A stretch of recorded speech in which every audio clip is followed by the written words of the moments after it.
Hi friends, நான் உங்கள் தொழிற்பேட்டி திருநங்கை வினோதினி பேசுகிறேன். இன்றைக்கி என்னென்னா ஸ்பெஷலாக சிக்கன் பிரியாணி செய்யலான்னு சொல்லிட்டு ஒரு ஆசைப்பட்டு உடனே அடுப்பை ஆன் பண்ணி உடனே ஒரு குக்கர் எடுத்து வச்சுட்டு எண்ணெயை கடாயில் அதை குக்கரில் ஊற்றிட்டு தேவையான அளவுக்கு பட்டை பெருஞ்சிருக்கும் எல்லாத்தையும் போட்டுட்டு வெங்காயத்தை உடனே நல்லா வதக்கிட்டு ஒரு 4 பல் மட்டும்தான் பச்சை மிளகாய் கீரி போட்டு நல்லா வதக்கி எடுத்துகிட்டு ஒரு 3 தக்காளி, வெங்காயம், பச்சை மிளகா ஆல்ரெடி எண்ணெய் ஊற்றி நல்லா நம்ம வதக்கி நல்லா மசிகிற அளவுக்கு வெந்த பிறகு தேவையான அளவுக்கு உப்பு போட்டு நல்லா மசிக்கணும். ஒரு 3 டீஸ்பூன் அளவுக்கு நம்ம இஞ்சி பூண்டு பேஸ்ட்டு எடுத்து நல்லா போட்டு நல்லா மிக்ஸ் பண்ணி நல்லா வதக்கி எடுத்து நல்லா பொன்னிறமாக செவுற அளவுக்கு நல்லா வறுத்து எடுத்துங்க வதக்கணும்.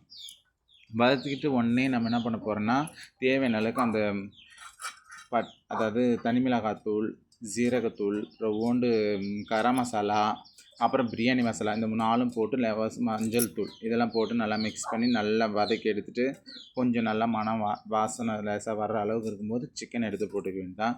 நான் ரொம்ப சிக்கன் வாங்கலை, திட்டமாக தான் வாங்கிட்டு வந்தேன். 2 லெக் பீஸு, கொஞ்சம் கூட கறி, அதான் அதிகமாகலாம் வாங்கலை. கொஞ்சம் தயிர், அது கூட கொஞ்சம் எலுமிச்சம்பழம் நல்லா போட்டு வதக்கி மிக்ஸ் பண்ணி கொஞ்சம் வாசனை வர அளவுக்கு நல்லா ரெடி பண்ணி வச்சினோடனே நம்ம எத்தனை அளவுக்கு இந்த டப்பா ஒரு எந்த அளவுக்கு தண்ணி அரிசி அளந்து எடுத்துக்கிறோமோ அதே அளவில் 2 மடங்காக நம்ம தண்ணி ஊற்றிக்க வேண்டாம்.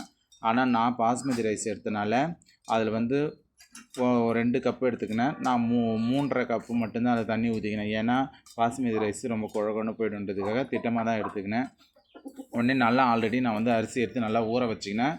ஊற வச்ச அரிசி வந்து நல்லா ஒரு எடுத்து பார்த்தா தெரியும், கொஞ்சம் உடையிற மாதிரி இருந்தால் ஓகே, அந்த பழத்தில் ஊறினா போதும். அதை உடனே என்ன பண்ணிட்டேன், தண்ணி நல்லா கொஞ்சம் லேசாக கொதிக்கிற பாட்டத்தில் வரும்போது அரிசியை நான் மிக்ஸ் பண்ணி உடனே குக்கரில் விசில் போட்டு எடுத்து வச்சிட்டேன்.